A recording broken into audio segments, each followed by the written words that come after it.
आणि यानंतर महत्त्वाची बातमी कांदा उत्पादकांसाठी आहे, कारण देशातील कांदा उत्पादक शेतकऱ्यांना दिलासा देण्यासाठी सरकारने एक नवीन योजना आणलेली आहे। आता रेशन दुकानांमधून स्वस्त कांदा उपलब्ध करून देण्याचा महत्त्वपूर्ण प्रस्ताव कृषी मूल्य आयोगासमोर मांडण्यात आलेला आहे। अतिरिक्त उत्पादनामुळे होणारे नुकसान टाळण्यासाठी आणि ग्राहकांना रास्त दरात कांदा मिळवून देण्यासाठी पाशा पटेल यांच्या अध्यक्षतेखाली समितीने हा उपाय सुचवलेला आहे।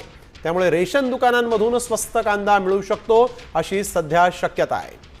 ग्राहकांना स्वस्त दरात कांदा उपलब्ध होणार आहे आणि तोही रेशनच्या दुकानांमधून। एक अत्यंत महत्त्वाची बातमी आपण बघतोय।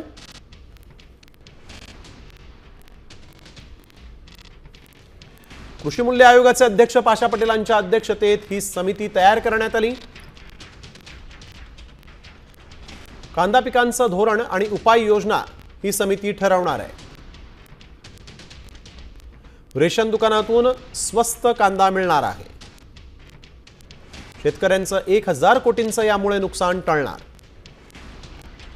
ग्राहकांना स्वस्त दरामध्ये कांदा उपलब्ध होणार आहे।